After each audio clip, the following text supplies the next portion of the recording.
चलिए भाई, मंगलवार की सुबह और कल हमने देखा था हफ्ते की एक फर्म, हफ्ते की एक मजबूत शुरुआत होती हुई नजर आई। इनफैक्ट फ्राइडे के अपमूव्स के बाद कल second straight session of gains थे। फ्राइडे को 135 अंकों का उछाल, उसके ऊपर कल हफ्ते का आगाज हुआ 80 पॉइंट की और बढ़िया मजबूती के साथ। और आज फिर से एक इंपॉर्टेंट सेशन हमारे सामने खड़ा हुआ है। सबसे इंपॉर्टेंट, आरबीआई की 3 दिनों की मॉनेटरी पॉलिसी कमेटी जो है, जो रेट सेटिंग कमेटी है, जो ब्याज दरों पे फैसला लेती है, उसकी बैठक शुरू होगी। कहने के लिए 3 दिन है, पर तीसरे दिन सुबह तड़के 10 बजे, यानी कि हमारे केस में थर्सडे सुबह 10 बजे गवर्नर साहब एमपीसी ने क्या फैसला लिया वो सुना देंगे। दूसरा इंपॉर्टेंट, आज एक रिजल्ट, कल रिजल्ट के लिहाज से ठंडा दिन था। इस हफ्ते का मेरे ख्याल सबसे इंपॉर्टेंट रिजल्ट वाला दिन हो गया। 3 निफ्टी की कंपनीज और 3 वायदा बाजार की कंपनीज में नजर रहेगी। निफ्टी में कोल इंडिया, अदानी पोर्ट्स और हिंडाल्को के आज नंबर्स आ रहे हैं। आज मंगलवार है, फिन निफ्टी की वीकली ऑप्शंस एक्सपायरी का दिन। आमतौर पे सेकेंड हाफ में फिन निफ्टी के चलते हम देख रहे हैं आजकल बाजार में बड़ी वॉलेटिलिटी या मूव्स एक तरफा देखने को मिलते हैं। और आज से, जैसे जाते जाते हेडलाइन प्रोड्यूसर साहब ने मेंशन करा, संसद में 3 दिनों का नो कॉन्फिडेंस मोशन के डिबेट की शुरुआत होने जा रही है। राहुल गांधी साहब 4 महीने बाद वापस पार्लियामेंट लौटे हैं और आज शायद डिबेट में पार्टिसिपेट करते हुए नजर आए, और शायद अपोजिशन की तरफ से डिबेट को शुरुआती लीड भी राहुल गांधी साहब करेंगे। आज मजा आएगा टीवी देखने में आज, और फिर 12 बजे से एकदम मजेदार देखा जाए।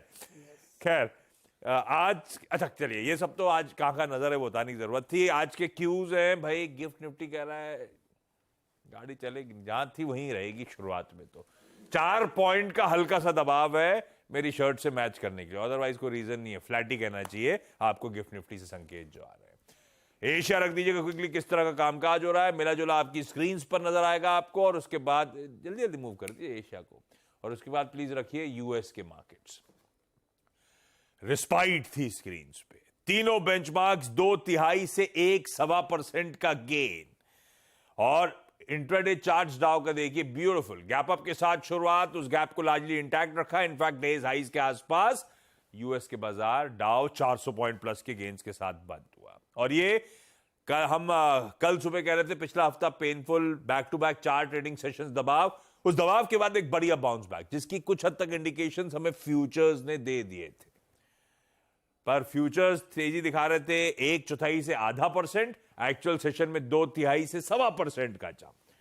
पर आज सुबह के फ्यूचर्स एकदम फ्लैट है, डिफरेंशियल है, तेजी डाइजेस्ट करनी है, पर उसके बावजूद गिफ्ट निफ्टी फ्लैट है। एशिया लार्जली मिला जुला कामकाज कर रहा है। ऐसे में क्या हो गया भाई, वहां पे सिर्फ टेक्निकल बाउंस बैक था या कुछ है दमखम जो मंडे के मूव्स यूएस ने दिखाए? नीरज जी बगल में बैठे हैं, ये बताएंगे। वीरू बताएंगे कैसे निफ्टी बैंक पे अब हमें स्ट्रेटेजाइज करना है। 2 दिनों के अप मूव्स और 19,400 19,600 का कल डिस्कशन। 19,600 ही वो लार्जली अटकने का जोन, और वहीं अटके, बार बार रीटेस्ट करने की कोशिश करके भी अटके वहीं पे। अब कैसे प्लेस्ड है भारतीय बाजार और क्या अप्रोच रखे, वीरू से चर्चा कर लेंगे।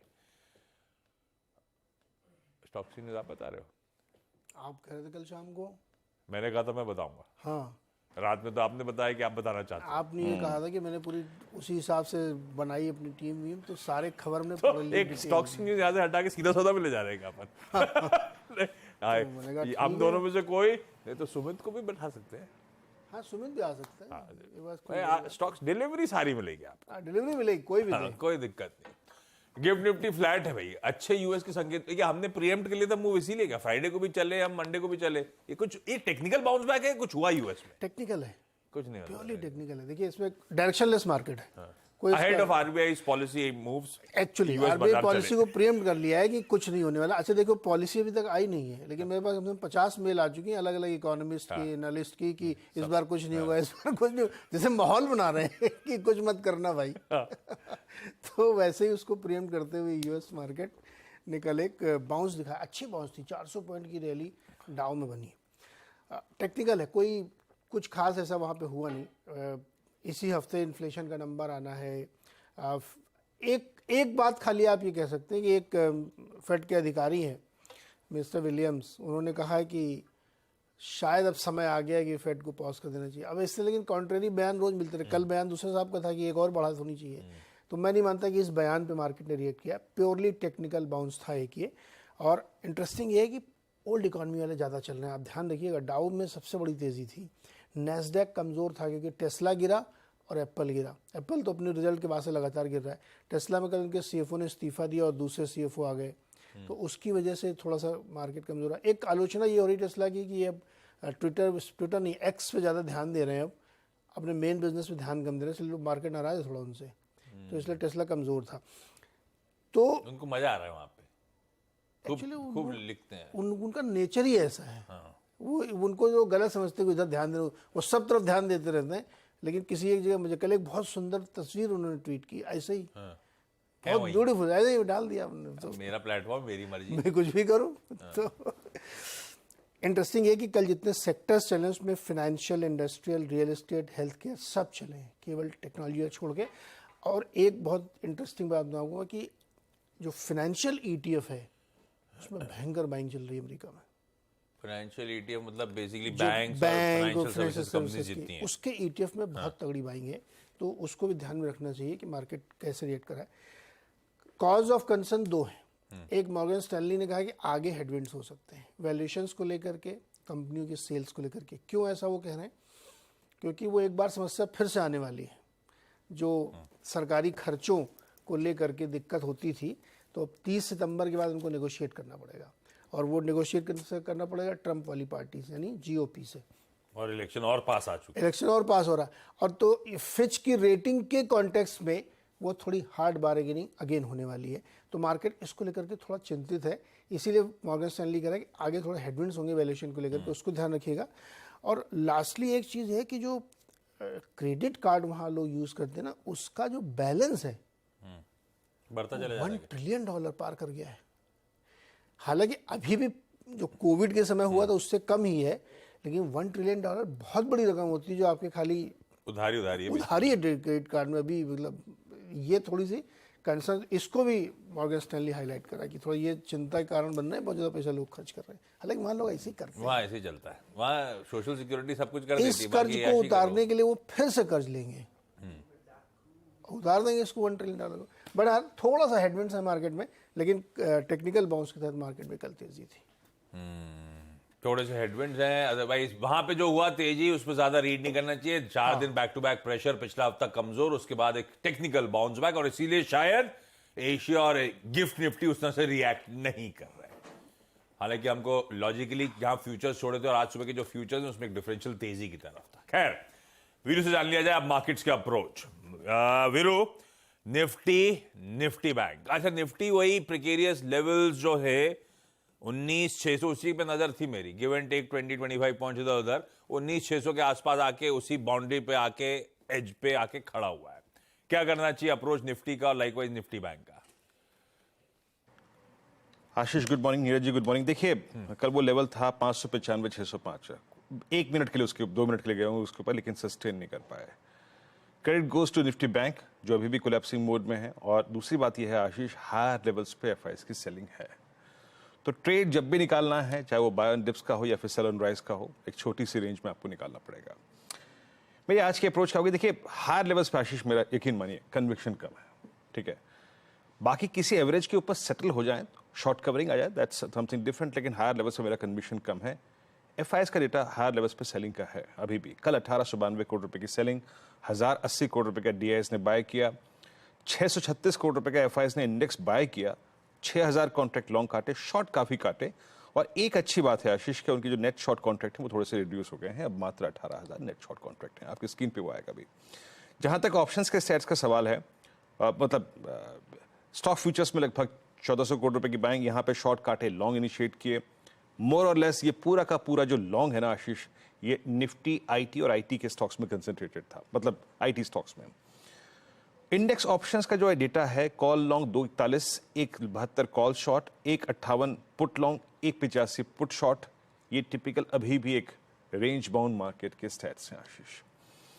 अगर आप निफ्टी को देखें, आई मीन जब मैंने ये रात को यूएस की डाउ की क्लोज देखा था और उसके बाद एग्जैक्टली जब मैंने पिरामिड्स को कंस्ट्रक्ट किया आशीष कि क्या कल के क्लोज के साथ जो कि 19,600 की ट्रैजेक्टरी के आसपास हुआ था, कॉल राइटर्स बैक फुट पे आए हैं? नो, ऐसा बिल्कुल भी नहीं हुआ। आप आज के ऑप्शन स्टेट्स को देखिए आशीष, अभी भी 19,600, 19,700, 19,800 ये तीन स्ट्राइक, हालांकि 19,600 नहीं लेकिन 19,700, 800 अभी भी एक सब्सटेंशियल ओआई लेके खड़ी हुई है। 19,600 पे 80 लाख, 19,700 पे 66 लाख, 19,800 पे 64 लाख, 19,500 का पुट का ओआई काफी बड़ा है, दैट्स 1.03 CR, जो कि इंडिकेट करता है कि अभी जब तक ये कोलैप्स ना हो तब तक शॉर्टिंग का तर्क हम लेके नहीं आ सकते अपने जहन में, तब तक नहीं लेके आ सकते कम से कम। 600 का पुट राइटर, 400 का पुट राइटर बहुत बड़ा ओआई होल्ड नहीं करता, जो कि इंडिकेट करता है कि सारा का सारा जो सरोकार है इट्स ओनली विद 19,500। मेरी अप्रोच क्या रहेगी, आपकी स्क्रीन पे पिरामिड्स आएंगे, उसको एक बार देख लीजिए, फिर अप्रोच पे आएंगे। पिरामिड्स क्लियरली रिफ्लेक्ट करते हैं कि 19,600, 700, 800 ये एक काफी सब्सटेंशियल कॉल राइटर्स का जोन है आशीष, और 500 एक बेस है। अप्रोच क्या रहेगी, एक काम कीजिए, पहले बेस लेके आइए आपकी स्क्रीन पर आशीष। ट्रेड को पिक करने का जो जोन है दैट्स 546, 588 और बेटर है 505। ये पिवट लेवल्स थे कल के ड्यूरिंग द डे के प्राइस बिहेवियर के आधार पे, बट लॉन्ग पिक करने का बेहतर जोन 546, 505 होगा। क्या ट्रिगर करेगा बाजार में शॉर्ट कवरिंग, क्या मोमेंटम देगा? जब आप रेजिस्टेंस 1 को देखेंगे ना आशीष, दैट्स एग्जैक्टली 19,643, 19,643। मैंने इसको थोड़ा सा और ऊपर इसलिए लेके गया हूं क्योंकि मुझे निफ्टी आईटी या फिर कुछ और दिग्गज स्टॉक फ्यूचर से थोड़े से कंट्रीब्यूशन की उम्मीद है। रिलायंस, कल का निफ्टी का इंट्राडे स्विंग जनरेट जो हाई किया था वो रिलायंस ने स्पॉन्सर किया था एक सिंगल टिक में, तो वो ट्रेड जो आप लॉन्ग ट्रेजेक्टरी पे लें दैट्स वो 643 के जोन में आपको अनवाइंड करना पड़ेगा। और अगर हाँ 643 निकलता है तो 693 और 717 आ सकता है। ये सिर्फ मैंने निफ्टी की पिक्चर इसलिए ड्रॉ करी है क्योंकि मैं अभी कोई निफ्टी बैंक से क्लू नहीं ले रहा हूं। सिर्फ आईटी के आधार पर, सिर्फ फार्मा के आधार पर, सिर्फ रिलायंस के आधार पर अगर कुछ हो सकता है तो वो ये हो सकता है। अगली रणनीति यानी 717 के ऊपर हम कैसे ट्रेवल करेंगे, it entirely depends upon bank Nifty, वो क्या करता है। अप्रोच थी मेरी यही, ठीक है, 643 वो निकलेगा तो 693, 717 आ सकता है। अब निफ्टी बैंक को जज करने की कोशिश करते हैं। कल खूब एफर्ट आईसीआईसीआई बैंक ने लगाए, खूब एफर्ट एचडीएफसी बैंक ने भी ड्यूरिंग द डे लगाए, लेकिन एसबीआई अकेला जब शुक्रवार का लो वॉलेट कर रहा था आशीष, तो वो प्रेशर इतना जनरेट कर रहा था कि पूछिए मत। During the day first ticks में निफ्टी एचडीएफसी बैंक ने ठीक किया, लेकिन इसका कोलैप्स, इसकी शॉर्टिंग, इसकी कॉल राइटिंग परेशान कर रही थी। आप पिरामिड्स देखिए, एसबीआई के इस बिहेवियर के चलते कितना स्ट्रॉन्ग कन्विक्शन लेके 45,500 से लेकर 45,000 की ट्रेजेक्टरी में कॉल राइटर कंफर्टेबल बैठा है। पुट राइटर कहीं पर कंफर्टेबल है तो वो है 44,500 का जोन। देखिए अभी निफ्टी बैंक को ट्रेड करना मुश्किल है, but still with in that I think जो डेटा हमें मिल रहा है ये चलेगा तो है ही, या फिर कोलैप्स भी होगा किसी ना किसी दिन। डेटा क्या कहता है, डेटा क्या कहता है कि बेस 1 है आपका 44,810, 720 और 640 जो लेवल है ना that's exactly 50 day exponential moving average. तो during the day long trade अगर हमें पिक करना भी होगा तो वो होगा 640, 720 का जोन। और याद रखिएगा उस ट्रेड को अगर आप लेंगे भी तो निकलना है आपको RS1 के आसपास 45,091, 45,192। ये क्या है, ये 10 डेमा 20 डेमा का जोन है, ये कॉल राइटर्स का जोन है।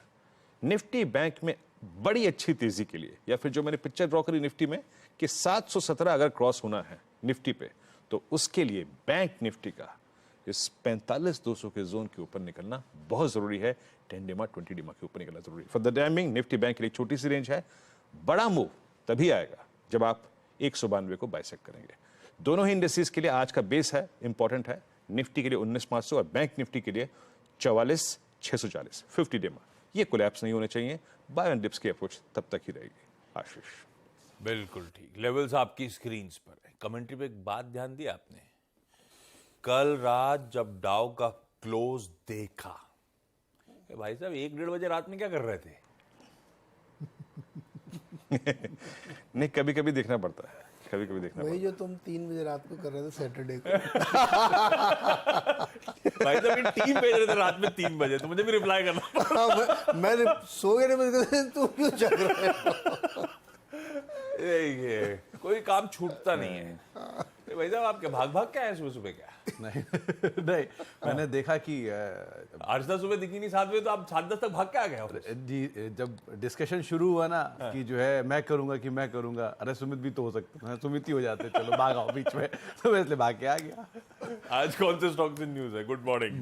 मॉर्निंग। तो आज अर्निंग्स पे भी बात करेंगे, लेकिन दो बड़े पहले स्टॉक्स की न्यूज है। उसमें एक एचडीएफसी बैंक, जिसके ऊपर आपको फोकस करना होगा। कल शाम को ये खबर है कि जो रीबैलेंसिंग होगी वो चरणों में होते हुए दिखाई पड़ेगी एचडीएफसी बैंक की। वैसे भी इन्फ्लोज की बातचीत थी, लेकिन अब जो इन्फ्लोज होगा फुटसी इंडिया के चेंजेस का, वो 3 हिस्सों में होगा और 3 चरणों में, सितंबर, दिसंबर, मार्च, ये 3 चरणों में इसके अंदर फ्लोज आते हुए दिखाई पड़ेंगे।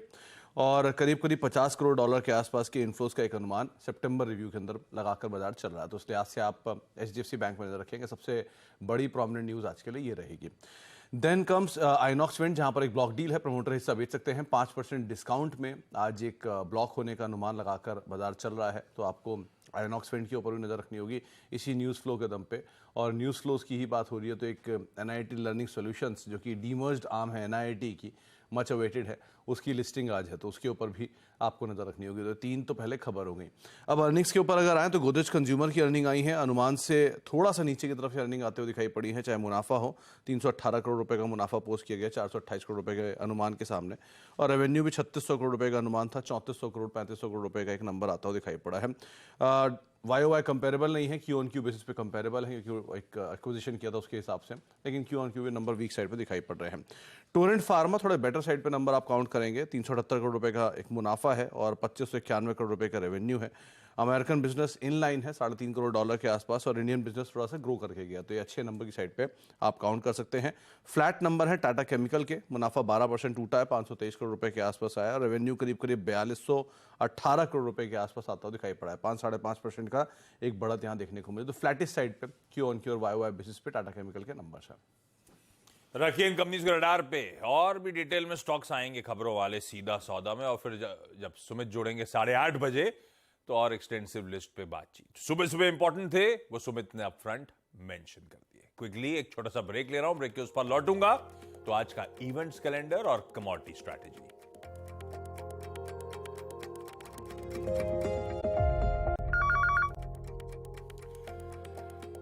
ब्रेक के बाद आपका स्वागत है। भाई गिफ्ट निफ्टी का दबाव बढ़ गया है। फ्लैट खुलने वाला गिफ्ट निफ्टी अब 30 पॉइंट के दबाव के साथ खुलने की इंडिकेशन दे रहा है। ध्यान रखिएगा, अभी तो हमारे बाजार खुलने में समय है, तब तक ये क्यूज आते रहेंगे हमारे पास। इवेंट्स कैलेंडर में बहुत इंपॉर्टेंट इवेंट्स मैंने अपफ्रंट शो के इंट्रोडक्शन में मेंशन कर दिए। आगे बढ़ता हूं, मारुति सुजुकी को रडार पर रखिएगा। आज वो बोर्ड मीट है जब वो सुजुकी मोटर कॉर्पोरेशन के गुजरात प्लांट का 100% स्टेक एक्वायर करने के लिए क्या कंसिडरेशन होगा, कैसे पैसे दिए जाएंगे, वो सारी अपडेट सामने आएंगी। एनआईटी लर्निंग सॉल्यूशंस की लिस्टिंग है, सुमित ने हाईलाइट कर ही दिया है। कॉनकॉर्ड बायोटेक का जो आईपीओ खुला हुआ है, आज थर्ड और फाइनल डे है, आज बंद हो गई आईपीओ। 705 से 741 रुपए का प्राइस बैंड। आइनॉक्स विंड की ब्लॉक डील है, सुमित ने मेंशन कर दी है। एक्सिबिडेंट जो है वो आपकी स्क्रीन पर आ जाएंगे सारे इंपॉर्टेंट। चाइना का ट्रेड बैलेंस, यूएस का ट्रेड बैलेंस, यानी कि इंपोर्ट एक्सपोर्ट के नंबर्स, और साथ में यूएस का तो रेड बुक भी, यानी कि उसके बड़े लार्ज मर्केंडाइज स्टोर्स की सेम स्टोर सेल्स ग्रोथ कैसी है, उसका अपडेट सामने आएंगे। अभी एक बता ही रहे थे, क्रेडिट कार्ड स्पेंड बहुत बढ़ रहे हैं, देखते हैं इस बीच किस तरह के आंकड़े आते हैं। ये सब इंपॉर्टेंट चीजें हैं जो रडार पे रहेंगी। आज की कमोडिटी स्ट्रैटेजी कोटक सिक्योरिटीज की तरफ से आई है, रविंद्र राव साहब ने भेजी है, दिखाइए स्क्रीन पे क्विकली। कहां नजर रखनी है आपको कमोडिटी स्पेस में। कॉपर बेच के चलिए, 742 रुपीज 50 पैसे का स्टॉप लॉस, और नेचुरल गैस में खरीदारी करने का मन बनाया जा सकता है, उस केस में 220 का स्टॉप लगाइएगा। इस नोट पर आज के इस शो में इतना ही। मॉर्निंग कॉल में ब्रेक का समय, ब्रेक के उस पर जब लौटूंगा तो सीधा सब, मैं कुछ दिखाना चाहता था, मुझे याद नहीं आ रहा मैं क्या दिखाना चाहता था क्लोजिंग में। चलिए याद आया तो अगले शो में दिखा दूंगा। सीधा साधा मैं आज के लिए इतना ही। नमस्कार।